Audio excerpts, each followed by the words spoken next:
สวัสดีพ่อแม่พี่น้องป้องปายเบิดคุณเนาะป้าโตอีพ่อไอแม่มาเบิ่งเอาเด้อนี่สวนดอกม่วงดอกไม้อยู่ประเทศไทยมันงามแท้เนาะทุกคนนี่คือโซนสาธารณะประเทศไทยเนาะซึ่งบ่คือประเทศใดในโลกใบนี้ที่เฮ็ดได้คือประเทศไทยเฮาเนาะนี่บ่พรชัยเบิ่งเห็นบ่นี่เจ้าเคยเห็นบ่นี่ต้นหมอกต้นไม้งามๆตาเนาะเพิ่นปลูกนี่อลังการงานสร้างดอกไม้100,000ชนิดพ่อแม่พี่น้องเอ้ยอยากให้มาเห็นเด้เบิ่งนี่งามๆนี่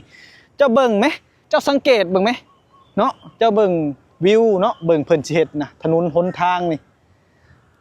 สะอาดงามตาเนาะถุงขยะใบหนึ่งกับบ่มีเนาะซึ่งจะมีพนักงานเพิ่นขี่รถถีบย่างไปย่างมาเนาะนี่คือประเทศไทยเนาะประเทศที่พัฒนาไปด้วยทัศนคติแล้วก็การสร้างสรรค์เนาะเบิ่งนี่เห็นบ่เจ้าเคยเห็นบ่นี่ดอกไม้อยู่ตรงหน้าบ่พรนี่บ่พรบ่ฮู้ซ้ำว่ามันมีดอกหยังแดเนาะเห็นบ่นี่พ่อแม่พี่น้องนี่หญ้านี่บ่พรสิฮู้อยู่ว่าเป็นหญ้าแฝดบ่นี่เพราะว่าถ้าบ่พรเว้าผิดก็ขอโทษขออภัยเนาะน่าจะเป็นหญ้าที่นายหลวงเพิ่นนำเข้ามาหรือว่าไปปลูก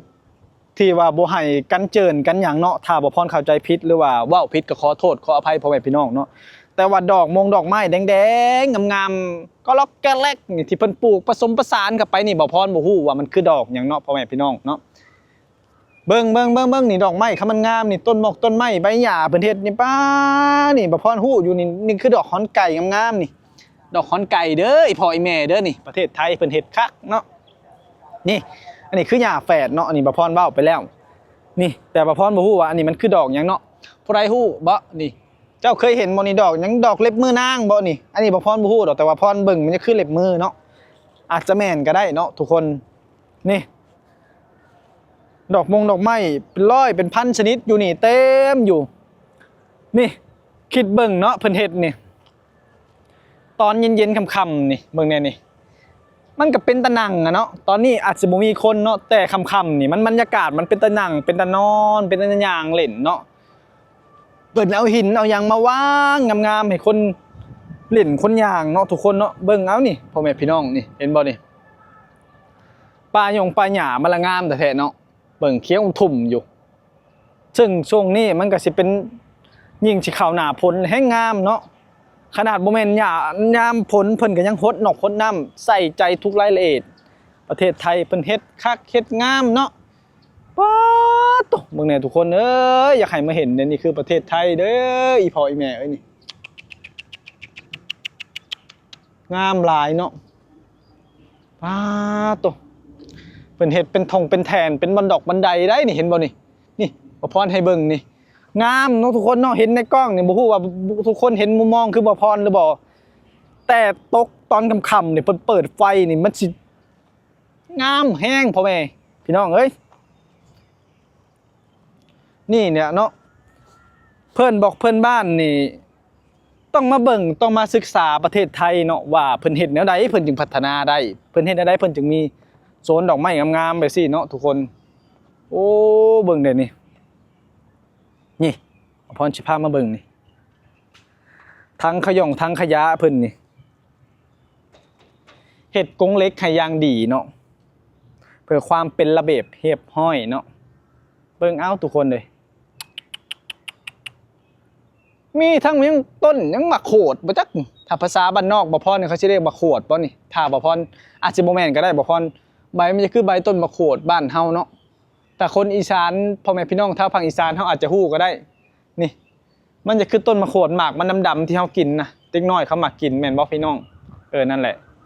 เพิ่นทั้งว่าทั้งบ้านเฮาเพิ่นมักกินเนาะมะโขดนี่แล้วก็มีห้องน้ำได้ทุกคนเด้ห้องน้ำนี่สิย่างไปทางนี้เนาะเบิ่งนี่เป็นเฮ็ดนี่เห็นบ่นี่หญ้าเป็นลายก็ล็อกก็แลกก็เฮ็ดเป็นหมดประเทศไทยเนาะนี่คือประเทศไทยพ่อแม่พี่น้องเอ้ยงามหลายอีพ่ออีแม่เอ้ยเนาะถ้าเจ้าเข้ามาในกรุงเทพน่ะให้มาย่างเบิ่งเด้อผู้ใดมีลูกมีหลานก็พาลูกพาหลานให้เพิ่นพามาเบิ่งเนาะอีพ่อ เบิ่งนี่สะพานขวามแม่น้ำนี่เพิ่นก็สร้างเนาะนี่เพิ่นเฮ็ดเพื่อแบบโปรโมทให้นักท่องเที่ยวมาย่างหลินย่างหยังโดยเฉพาะได้นี่ประเทศไทยเนาะ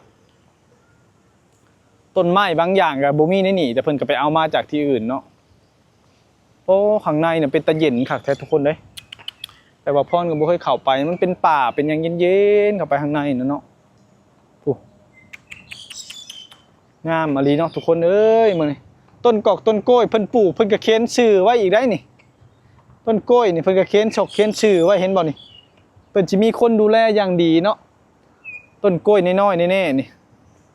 เพิ่นสิดูแลอ๋อกล้วยหยังน้อยๆก็เป็นหม่องเป็นหมากเนาะทุกคนเบิ่งเอานี่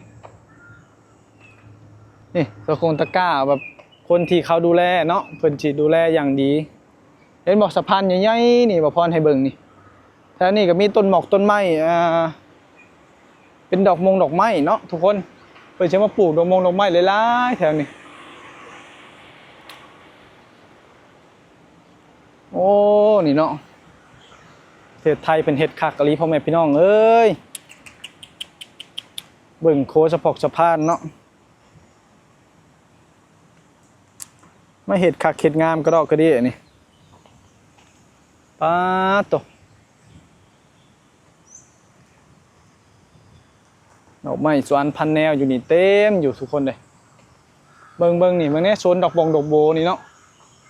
นี่คือยังนี่ตู้ไฟจากมันตู้ไฟนี่เพิ่นเฮ็ดยังเนาะทุกคนนี่เบิ่งนี่ดอกโบเห็นบ่มีดอกโบงามๆทุกคนเห็นบ่นี่บ่พอยอมเห็นบ่นี่เล็กนี่เพิ่นสร้างนี่เพิ่นเฮ็ดสร้างเฮ็ดงามคือหยังนี่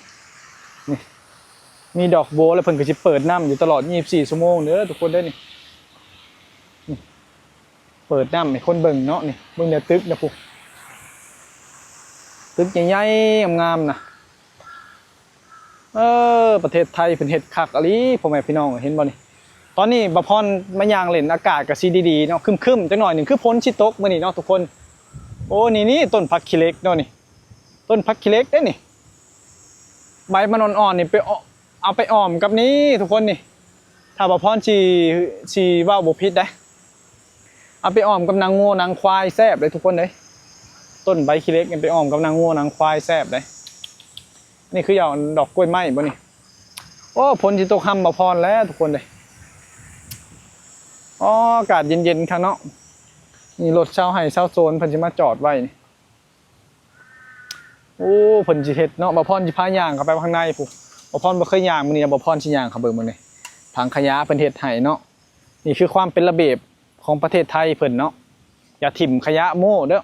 ถ้าเพิ่นเห็นเนี่ยอาจจะโดนปรับเงินได้พ่อแม่พี่น้องป้าโตทุกคนเอ้ยต้นมะพร้าวก็มีเนาะเพิ่นปลูกไว้เบิดเบิ่งต้นหมอกต้นไม้เพิ่นก็สิเอาเล็กดอกเล็กดามไว้ได้นี่ย่ามันลงย่ามันหยังเนาะโอ้แบบใส่ใจทุกอย่างอะลีมันรักต้นช่างเป็นต้นอีหยังเนาะนี่โอ้ข้างในมันก็จะเป็นทางเขาบ่นี่บ่พรก็บ่เคยไปจักเทื่อทางนี่มันไปทางใดนี่เป็นไปโซนได้อีกนี่โอ้ทางนี่เนาะบ่พรบ่เคยไปนี่พ่อแม่พี่น้องเอ้ยเบิ่งเนี่ยทางโซนอยู่ประเทศไทยมันเป็นตะย่างแต่แท้ก็มาเฮ็ดงามแท้เนาะพ่อแม่พี่น้องโอเคเนาะพ่อแม่พี่น้องบ่พรสิย่างขึ้นไปโซนเทิงพุ่นแหละบัดนี้ได้ยินข่าวว่าอยู่ข้างบนก็มีโซนเนาะบ่พรสิย่างไปเบิ่งเนาะนี่คือโซนนี่ป๊าดมันก็งามอลังการงานสร้างเนาะประเทศไทยเท่านั้นที่จะสร้างได้แบบนี้พ่อแม่พี่น้องเลยเบิ่งเอาเด้อประเทศเพิ่นเนาะพัฒนาแห้งนี่คือยอมรับอลีเนาะสุดยอดครับประเทศไทยโนหนึ่งในการสร้างสาการพัฒนาเนาะพ่อแม่พี่น้องคลิปนี้ก็จบเป็นเพียงเท่านี้เนาะพ่อแม่พี่น้อง